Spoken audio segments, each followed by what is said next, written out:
Selamat pagi, salam sejahtera bagi kita semuanya. Perkenalkan, nama saya Edi Pranata Ginting, kelas 5 C3, NIRAM 2019-020188. Mata kuliah metodologi penelitian. Di sini saya akan membuka angkat penelitian tertutup. Yang pertama, yaitu perubahan tingkah laku siswa dalam mengikuti pembelajaran online di SMA swasta cerdas bangsa tahun ajaran 2021.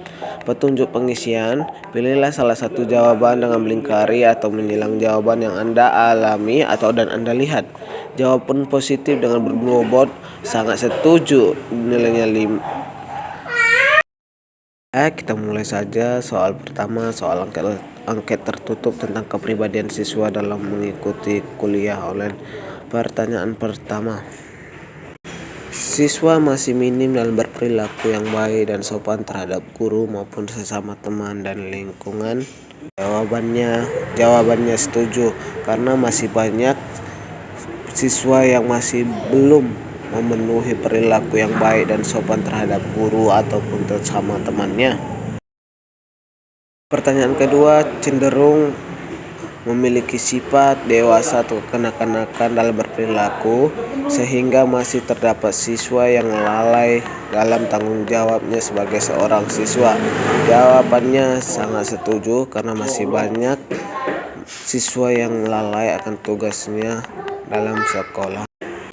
Yang ketiga, cenderung memiliki sifat tidak peduli terhadap absensi dalam proses pembelajaran daring, baik melalui aplikasi Google Classroom dan WhatsApp yang telah disediakan adalah siswa yang dapat menjadi contoh. Jawabannya tidak setuju, karena merupakan perilaku yang tidak boleh dicontoh oleh siswa yang lain. 4. Siswi yang kurang peduli akan tugas-tugas yang diberikan adalah siswa yang tidak berperilaku baik.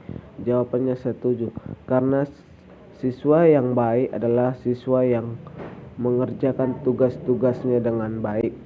Selanjutnya, nomor 5. Menurut kamu, apakah kamu punya waktu khusus untuk belajar setiap hari di rumah supaya kamu mempunyai persiapan untuk ujian dan menghindari menyontek adalah salah satu perilaku terpuji? Jawabannya sangat setuju, karena sebelum kita ujian, kita harus belajar dulu, mengasah kembali ilmu-ilmu yang kita dapat sebelumnya. Selanjutnya, nomor 6. Suka menyindir penampilan fisik atau body shaming, gender dan race bullying adalah siswa yang baik dalam berperilaku. Jawabannya sangat tidak setuju, karena mengejek atau menyindir penampilan seseorang itulah sangat tidaklah berperilaku baik. Selanjutnya, nomor 7. Siswa yang bermain game ataupun secara diam-diam menonton film saat proses pembelajaran berlangsung adalah siswa yang berdampak positif bagi teman-temannya. Jawabannya tidak setuju, karena siswa yang bermain game ataupun menonton saat proses pembelajaran adalah berdampak negatif bagi teman-temannya. Selanjutnya, nomor 8. Seorang siswa menghina sebuah pekerjaan orang tua di depan teman sekelasnya adalah perilaku yang terpuji. Jawabannya sangat tidak setuju, karena perilaku siswa yang menghina pekerjaan atau orang tuanya itu sangat tidak pantas untuk dipuji. Selanjutnya, nomor 9. Seorang siswa selalu terlambat masuk ke dalam aplikasi Zoom telah menjadi rutinitasnya sehari-hari adalah perilaku yang tidak dapat dicontoh.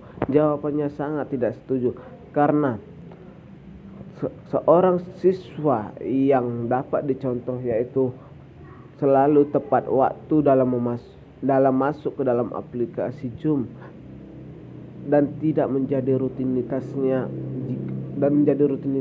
apabila ia tepat waktu. Selanjutnya, nomor 10. Seorang siswa cenderung melawan dan membantah dalam proses pembelajaran daring berlangsung di Google Classroom adalah kegiatan yang dapat dicontoh. Jawabannya sangat tidak setuju, karena seorang siswa tidak boleh melawan ataupun membantah dalam proses pembelajaran daring di Google Classroom, karena siswa merupakan seorang siswa yang harus sopan terhadap gurunya saat menjelaskan. Selanjutnya, saya akan menjawab soal angket terbuka tentang kepribadian siswa dalam mengikuti pembelajaran online. Yang soal yang pertama, bagaimana cara mengubah siswa agar lebih giat lagi dalam mengerjakan tugas yang diberikan oleh bapak atau ibu guru yang masuk dalam pembelajaran online tersebut? Jawabannya yang pertama, meningkatkan kualitas guru untuk meningkatkan kualitas pembelajaran. Yang kedua, memilih metode pembelajaran yang tepat sehingga akan terciptanya suasana belajar yang menyenangkan. Yang ketiga, memaksimalkan fasilitas pembelajaran seperti internet, komputer, ataupun handphone. Pertanyaan yang kedua, bagaimanakah cara orang tua mengatasi anaknya tersebut dalam berperilaku sopan dalam mengikuti pembelajaran online? Jawabannya itu satu, membuat jadwal teratur pada anak kapan saat belajar ataupun saat bermain gadget. Yang kedua, menemani anak dalam saat mengerjakan tugas online. Yang ketiga, mengikuti suasana rumah nyaman agar anak nyaman dalam mengikuti pembelajaran tersebut. Pertanyaan yang ketiga, bagaimana cara guru memberikan materi pada siswa-siswa tersebut agar siswa tersebut tidak bosan dalam mengikuti pembelajaran online tersebut? Yang pertama, menerapkan pembelajaran yang bervariasi. Yang kedua, melibatkan siswa dalam pelajaran tersebut. Yang ketiga, menjadi guru yang menyenangkan, tidak seperti terburu-buru dalam menjelaskan materi ataupun modul yang diberikan. Selanjutnya pertanyaan keempat, kelemahan dari sistem pembelajaran online tersebut. Yang pertama, keterbatasan akses internet. Yang kedua, kurangnya interaksi dengan guru. Yang ketiga, minimnya pengawasan orang tua untuk melihat anaknya dalam mengikuti proses pembelajaran online tersebut. Selanjutnya, kurangnya pemahaman siswa-siswi terhadap materi yang diberikan oleh bapak atau ibu gurunya di sekolah. Selanjutnya, kurangnya alat penunjang siswa-siswi dalam mengikuti pembelajaran online tersebut.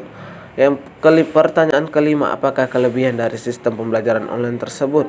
Satu, dapat diakses dengan mudah. Kedua, waktu belajar lebih fleksibel atau lebih nyaman. Ketiga, wawasan yang lebih luas. Tentunya mereka akan menemukan banyak hal yang semula mereka belum ketahui. Yang keempat, mencegah penularan virus corona. Selanjutnya, pertanyaan keenam, sebutkan karakter apa yang perlu ditanamkan sejak awal sekolah.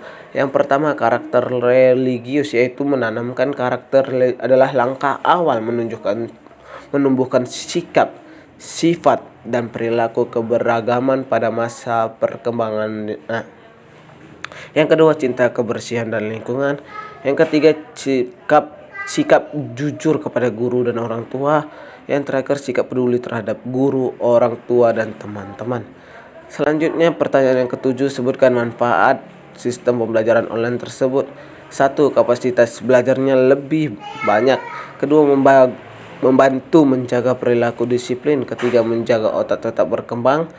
Keempat, menjaga rutinitas siswa-siswi tetap terjaga. Melatih kemampuan motorik dan koordinasi. Selanjutnya, siswa-siswi akan tetap bahagia. Selanjutnya, mengenali potensi kita sendiri. Yang terakhir, menjaga kebersamaan orang tua dan anak. Pertanyaan ke-8, sebutkan kendala yang dihadapi siswa-siswi dalam mengikuti pembelajaran online tersebut. Satu, lokasi rumah tidak terjangkau internet termasuk kuota internet. Yang kedua, media pembelajaran yang digunakan para guru masih dominan atau monoton dan membuat para murid merasa jenuh atau bosan. Kemudian, pembelajaran dominan belum interaktif. Kemudian, karakter atau perilaku para murid sulit dipantau. Selanjutnya, pembelajarannya cenderung tugas online. Selanjutnya, tugas diberikan pada murid menumpuk, dan kendala yang lain adalah penyerapan sangat minimalis. Pertanyaan ke-9, sebutkan media pendukung dalam sistem pembelajaran online tersebut, yaitu salah satunya Zoom, Classroom, WhatsApp, Google Meet, grup Telegram, grup Messenger, dan yang lain-lainnya.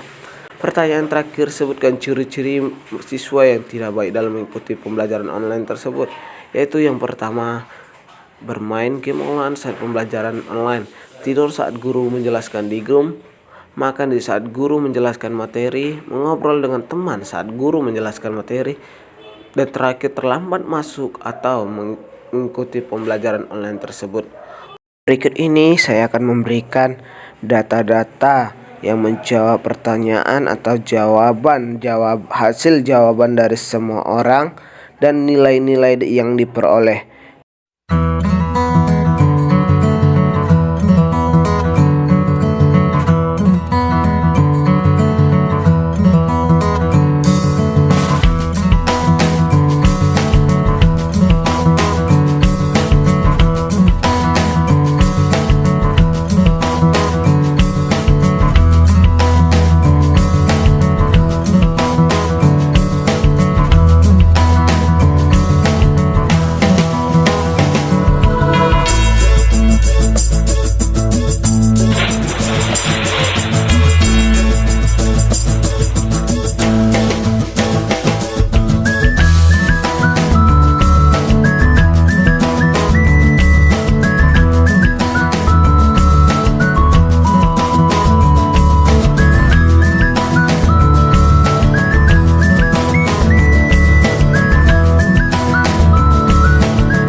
Demikianlah hasil angket dari saya dan data-data dari diri saya sebagai tugas dari mata kuliah metodologi penelitian. Atas perhatian teman-teman dan Bapak dosen, saya ucapkan terima kasih dan sampai jumpa lagi.